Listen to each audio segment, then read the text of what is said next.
بسم اللہ الرحمن الرحیم۔ سورہ المنافقون، مدنی، نمبر 63۔ اور سورہ التغابن، مدنی، نمبر 64۔ آیت نمبر 1۔ قرآن مجید کی تفسیر خود قرآن مجید سے از علامہ غلام احمد پرویز صاحب، اخذ و تلخیص محمد اکبر دکشت بھاردواج، نظر ثانی ڈاکٹر انعام الحق۔ بسم اللہ الرحمن الرحیم۔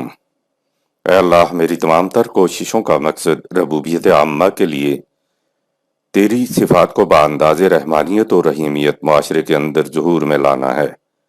آیت نمبر 1۔ إذا جاءك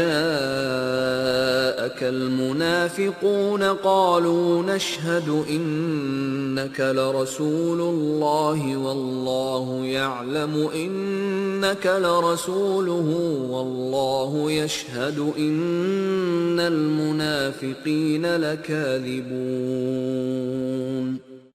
اے رسول، جب یہ منافق تیرے پاس آ کر کہتے ہیں کہ ہم اقرار کرتے ہیں کہ تو بے شک خدا کا رسول ہے، اللہ اس حقیقت سے باخبر ہے کہ تو اس کا رسول ہے، لیکن اللہ یہ بتا دینا چاہتا ہے کہ یہ منافق محض زبان سے یہ بات کہتے ہیں، دل سے تجھے رسول نہیں مانتے، لہٰذا یہ جھوٹے ہیں۔ اگر دل اور زبان ہم آہنگ نہ ہوں تو سچی بات کہنے والا بھی جھوٹا ہوتا ہے۔ منافق کہتے تھے کہ ہم گواہی دیتے ہیں اس بات کی کہ تو اللہ کا رسول ہے۔ بالکل سچی بات وہ کہتے تھے۔ اس سے بڑی سچی بات اور کیا ہوگی کہ وہ حضور صلی اللہ علیہ وسلم سے آ کے کہتے تھے کہ ہم اس کی گواہی دیتے ہیں، تسلیم کرتے ہیں کہ تو اللہ کا رسول ہے، لیکن زبان سے کہی گئی بات کی ان کا دل گواہی نہیں دے رہا ہوتا تھا۔ اس لیے خدا نے کہا واللہ یشہد ان المنافقین لکاذبون، خدا اس کی شہادت دیتا ہے کہ یہ جھوٹے ہیں۔ جب کسی کا دل اور زبان ہم آہنگ نہ ہو تو وہ شخص اپنے قول میں جھوٹا ہوتا ہے، خواہ جو بات وہ کہہ رہا ہے وہ واقعہ کے مطابق ہی کیوں نہ ہو۔ قرآن کی روح سے قذب اسے کہتے ہیں جس میں دل اور زبان میں ہم آہنگی نہ ہو۔ اسی کا دوسرا نام منافقت ہے۔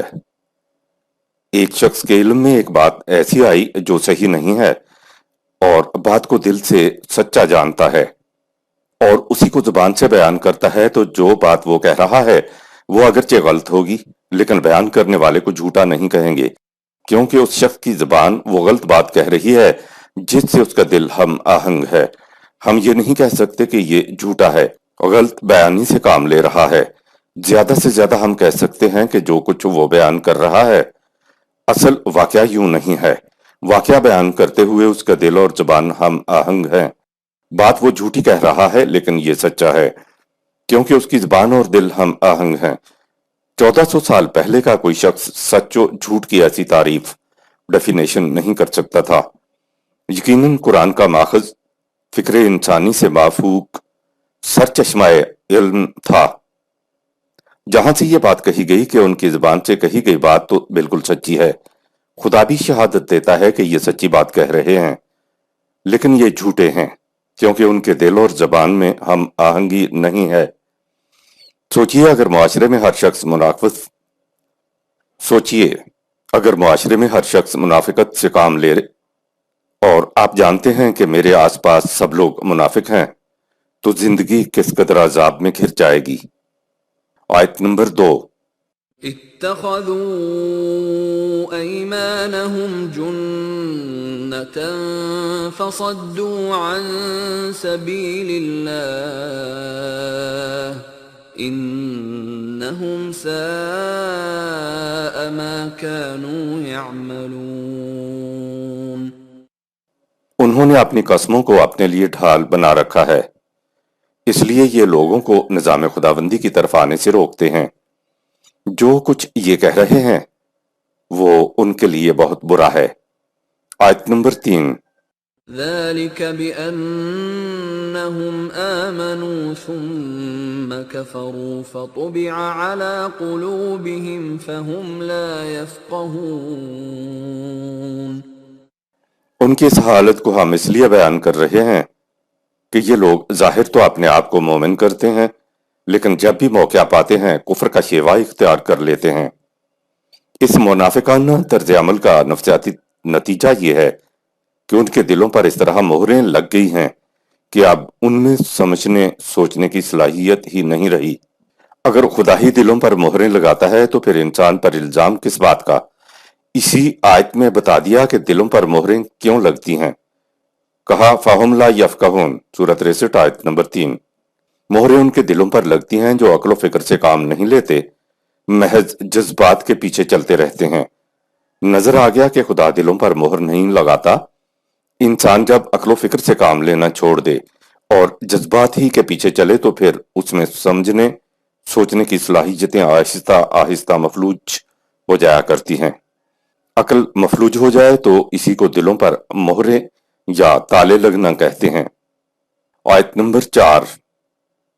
وَإِذَا رَأَيْتَهُمْ تُعْجِبُكَ أَجْسَامُهُمْ وَإِن يَقُولُوا تَسْمَعْ لِقَوْلِهِمْ كَأَنَّهُمْ خُشُبٌ مُّسَنَّدَةٌ يَحْسَبُونَ كُلَّ صَيْحَةٍ عَلَيْهِمْ هُمُ الْعَدُوُّ فَاحْذَرْهُمْ قَاتَلَهُمُ اللَّهُ اَنَّا يُؤْفَكُونَ۔ جب تو انہیں منافقین کو دیکھتا ہے تو ان کی ظاہری وضاقتہ انسان کو حیرت میں ڈال دیتی ہے، اور جب یہ باتیں کرتے ہیں تو ایسے معصومانہ اور لچھے دار انداز سے کہ ہر شخص انہیں کان لگا کر سنے اور سچ سمجھ لے، لیکن ان کی اندرونی حالت ایسی ہے جیسے گھن کھائی ہوئی لکڑیاں جنہیں دیوار کے سہارے کھڑا کر دیا گیا ہو، یعنی نہ خود اعتمادی نہ زندگی کی توانائی، بظاہر بڑے محکم اور پائیدار لیکن اندر سے بالکل کھوکھلے اور بے جان، بزدل ایسے کہ کہیں ذرا سا کھٹکا ہو تو ان کی جان نکل جائے کہ ہم پر کوئی آفت آئی۔ یہ تمہارے دشمن ہیں سو تم ان سے بہت محتاط رہو۔ ان پر خدا کی مار، انہوں نے کس قسم کی الٹی روش اختیار کر رکھی ہے۔ قاتلہم اللہ، یہ محاورہ ہے اور معنی ہے خدا ان کو تباہ کرے، خدا ان کو سمجھے، خدا ان کا ستیہ ناز کرے۔ منافق کی کھوکھلی شخصیت ہمیشہ دوسرے کے سہارے کی محتاج ہوتی ہے، اس لیے بزدل بھی ہوتی ہے۔ پہلے تو اسے اس بات کے اوپر ہر وقت دھڑکا لگا رہتا ہے کہ جو بات جھوٹ بول گیا ہوں، فریب دے گیا ہوں، وہ بات کہیں کھل نہ جائے۔ یہی چیز اسے بکھلا کر بزدل بنا دیتی ہے۔ آیت نمبر 5۔ وَإِذَا قِيلَ لَهُمْ تَعَالَوْا يَسْتَغْفِرْ لَكُمْ رَسُولُ اللَّهِ لَوَّوْا رُؤُوسَهُمْ وَرَأَيْتَهُمْ يَصُدُّونَ وَهُمْ مُسْتَكْبِرُونَ۔ جب ان سے کہا جاتا ہے کہ تم اپنی کوتاہیوں کا اقرار کرنے کے لیے آؤ تاکہ خدا کا رسول تمہارے لیے نظام خداوندی سے سامان حفاظت طلب کرے، تو وہ اپنے سر مٹکاتے ہیں۔ تم انہیں دیکھو گے کہ وہ ذرا سا رکتے ہیں اور پھر متکبرانہ انداز سے چل دیتے ہیں۔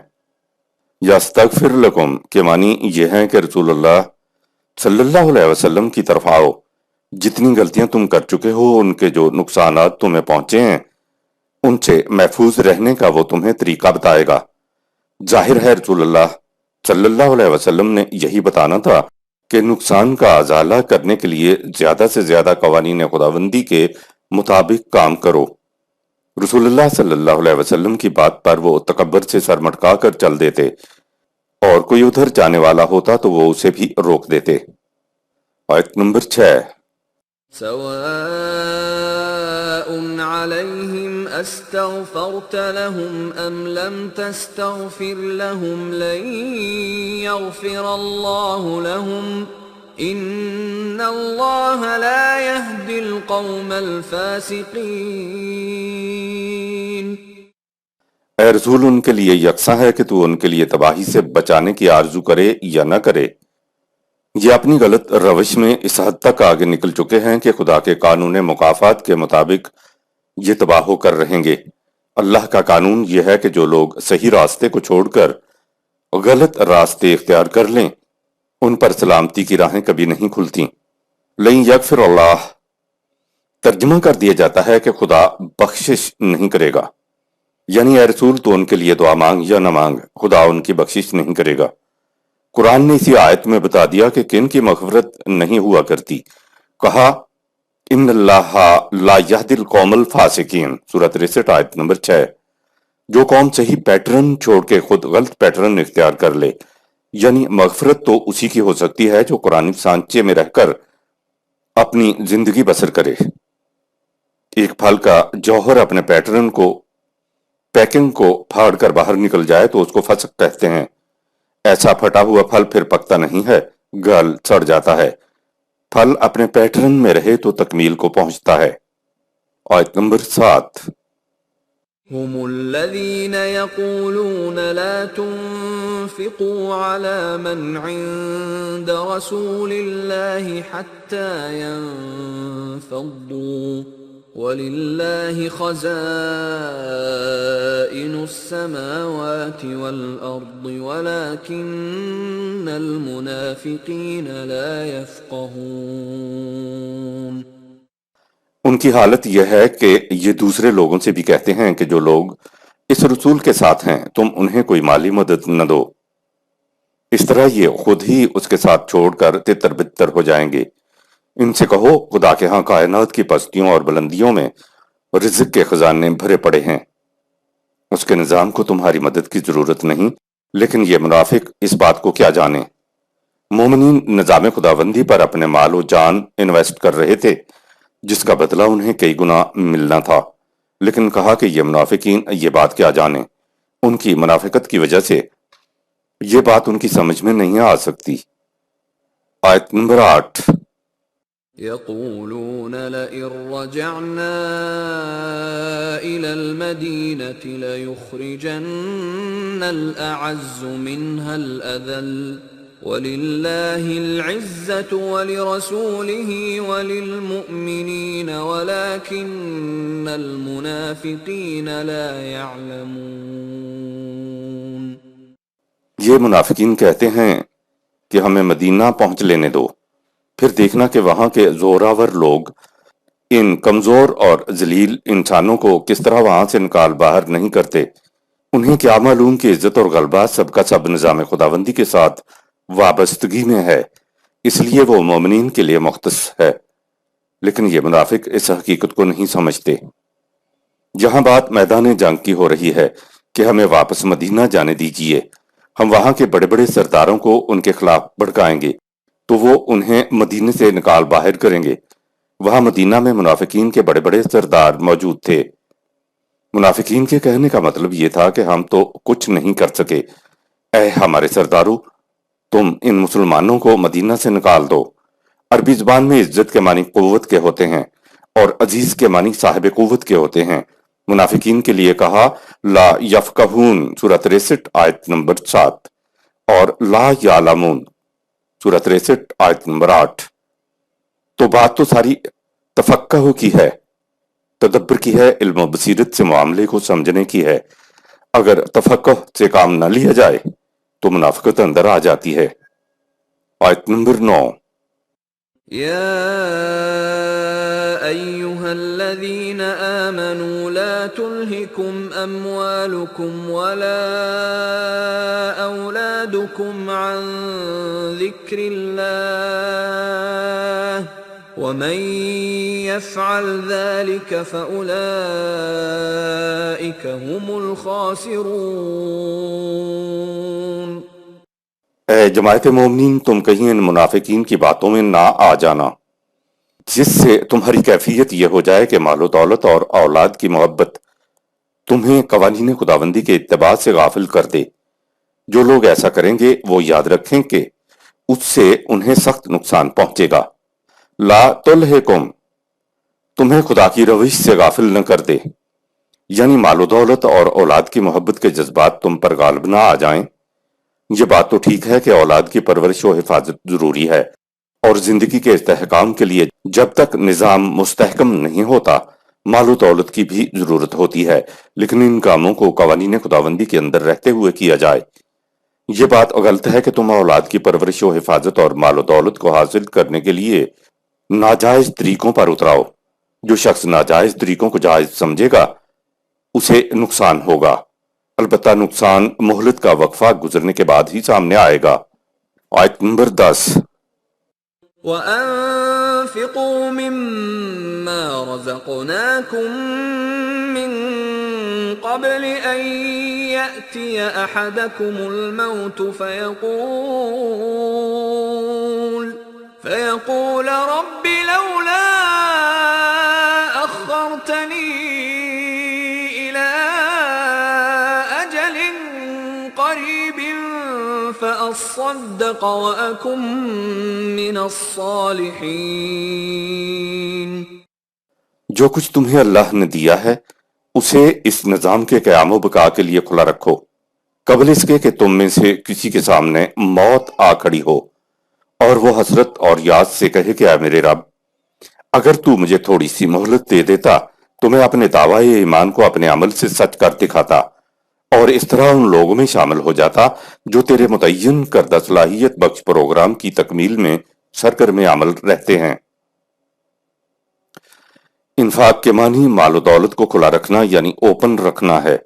جب موت سامنے آ کھڑی ہوتی ہے تو پھر ایمان یا کلمہ کو کوئی فائدہ نہیں ہوتا، کیونکہ اس وقت ایسے افراد کے پاس اپنے اعمال کو درست کرنے کا وقت ہی نہیں ہوتا۔ یہ جو کہتے ہیں کہ یا اللہ مرتے وقت کلمہ نصیب کر، تو اس کے کوئی معنی نہیں ہے۔ کلمہ تو زبان پر نہیں، اس کو تو دل کی گہرائیوں سے ابھرنا چاہیے۔ کلمہ تو منافقین کی زبان پر بھی ہوتا تھا۔ آیت نمبر 11۔ وَلَن يُؤَخِّرَ اللَّهُ نَفْسًا إِذَا جَاءَ أَجَلُهَا وَاللَّهُ خَبِيرٌ بِمَا تَعْمَلُونَ۔ لیکن خدا کا اٹل قانون یہ ہے کہ جب کسی کی موت آ جائے تو پھر اسے مہلت نہیں ملا کرتی، اس لیے جو کچھ کرنا ہے جلدی کرو، اللہ تمہارے ہر کام سے باخبر ہے۔ صدق اللہ العظیم۔ یہاں سورہ المنافقون اختتام پذیر ہوئی۔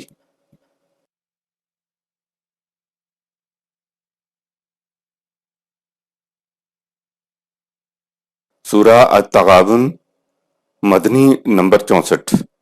بسم اللہ الرحمن الرحیم۔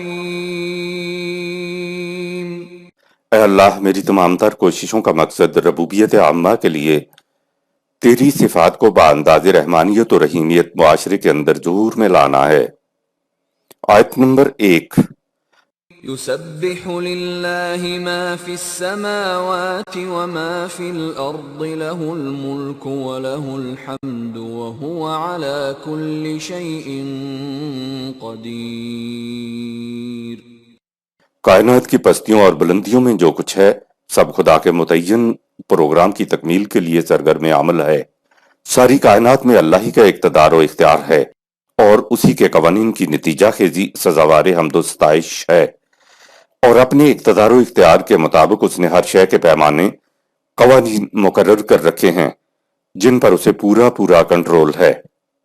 سورہ 7 آیت نمبر 31 تا 36، سورہ 14 آیات 1 تا 2، سورہ 16 آیات 5-6، سورہ 18 آیت نمبر 7، سورہ 67 آیات 1 تا 5۔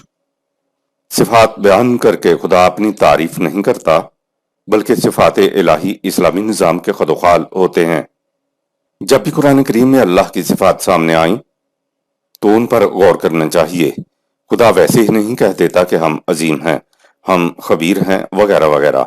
اس آیت میں الملک اور الحمد دو صفات اکٹھی آئی ہیں، یعنی خدا کا اقتدار نتائج کے اعتبار سے قابل ستائش ہے۔ اقتدار کے ساتھ حمد بھی اکٹھی ہو جائے تو یہ اسلامی نظام بن جاتا ہے۔ اقتدار کے ساتھ حمد نہیں ہے تو یہ چنگیز خان اور ہلاکو خان کا اقتدار ہوتا ہے، جس میں انسانیت بلبلا اٹھتی ہے۔ قوت کا غلط استعمال ستائش کا حامل ہی نہیں ہو سکتا۔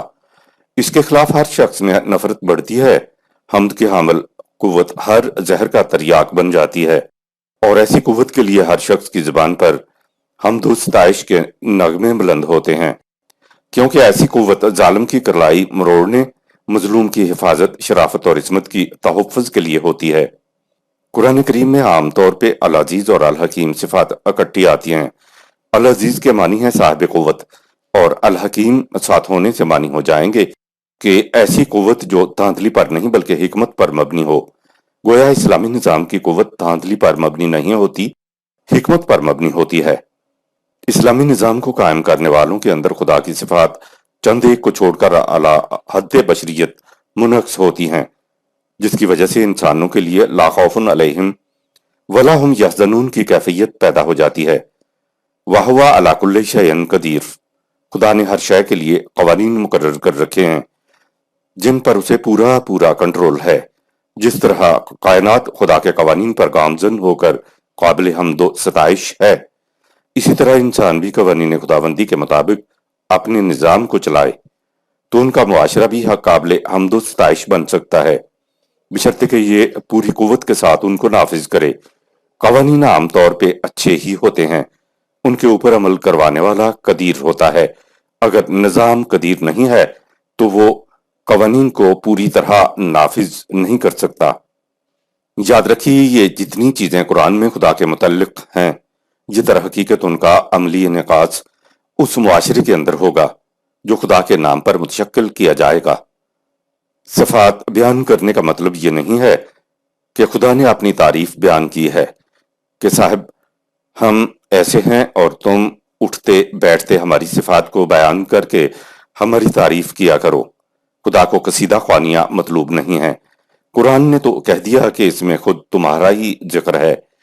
خدا اپنی صفات اس لیے بیان کرتا ہے کہ اے انسانوں، اپنے اندر بحد بشریت خدا کی صفات پیدا کرو، اور یہی صفات تمہارے نظام کے اندر بھی ہونی چاہیے۔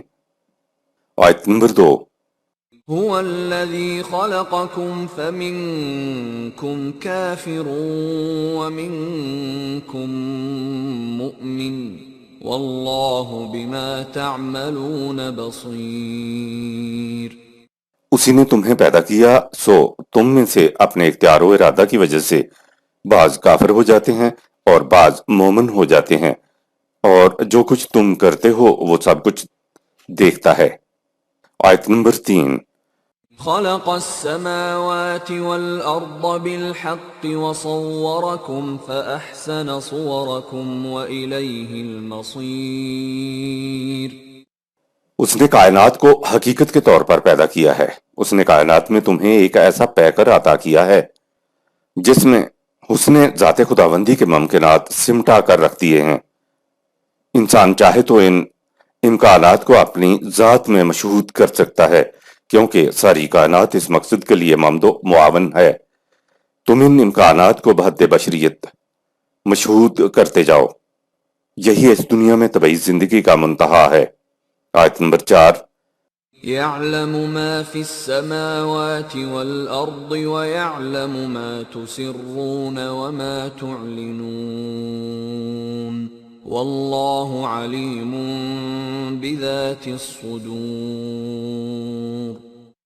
جو کچھ خارجی کائنات میں ہے خدا اس سے بھی واقف ہے، اور جو کچھ تمہاری داخلی دنیا نفسیات میں ہوتا ہے اور جو کچھ تم سے ظہور میں آتا ہے وہ اس سے بھی باخبر ہے۔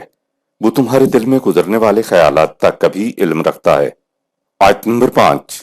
أَلَمْ يَأْتِكُمْ نَبَأُ الَّذِينَ كَفَرُوا مِن قَبْلُ فَذَاقُوا وَبَالَ أَمْرِهِمْ وَلَهُمْ عَذَابٌ أَلِيمٌ۔ کیا تمہیں اقوام سابقہ کا احوال نہیں پہنچا جنہوں نے قوانین خداوندی کی صداقت کا انکار کیا، تو ان کے غلط نظام کا نتیجہ وبال کی شکل میں ان کے سامنے آ گیا، اور وہ تباہی و بربادی کے علم انگیز عذاب میں مبتلا ہو گئیں۔ قرآن حکیم کا لفظ امرہم سورہ 64 آیت نمبر 5 دراصل قرآنی نظام مملکت قائم کرنے کی ترغیب دیتا ہے۔ نظام مملکت، نظام حکومت، نظام معاشرہ کے لیے امرہم لفظ آتا ہے۔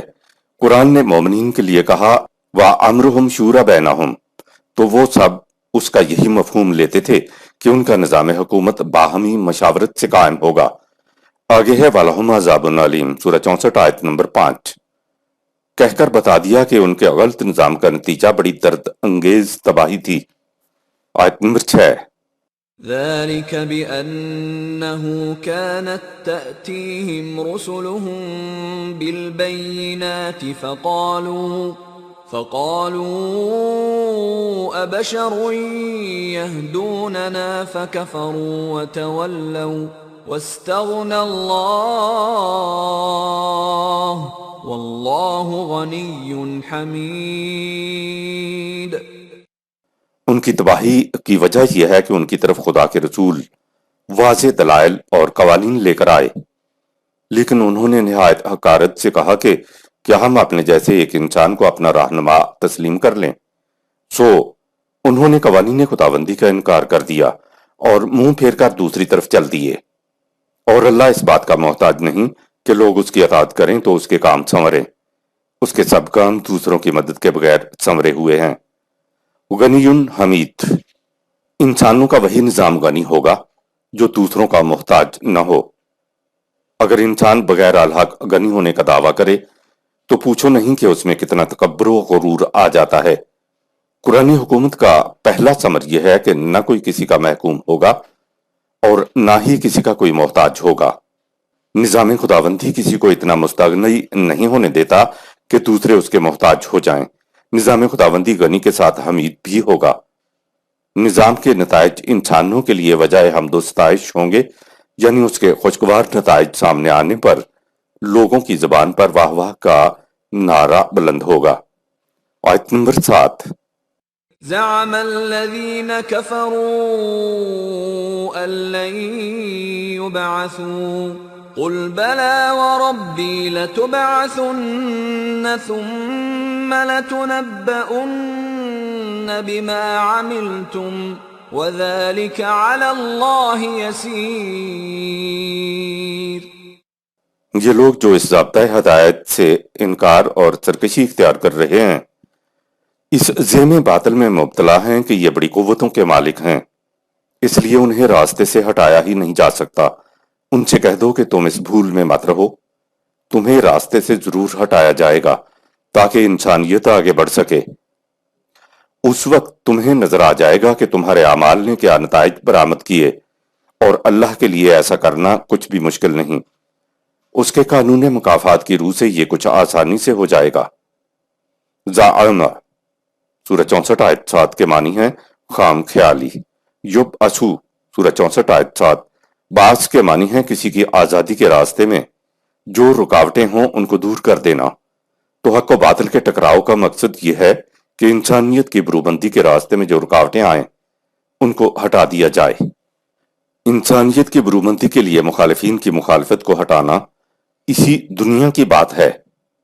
آخرت کی زندگی پر ہمارا ایمان ہے، اس ایمان کے بغیر تو ایک شخص مسلمان ہی نہیں ہو سکتا، لیکن یہ بات بھی نہیں ہے کہ قرآن میں جہاں جہاں یہ چیزیں آئی ہیں ان کا تعلق صرف آخرت سے جوڑ لیا جائے۔ سب سے پہلے تو حق و باطل کا ٹکراؤ اسی دنیا میں ہوتا ہے۔ اس مقصد کے لیے قرآن جماعت مومنین کو تیار کرتا ہے، یہی مومنین کا دین ہے اور یہی ان کا فریضہ ہے کہ دنیا میں باطل کو مغلوب کر دیں۔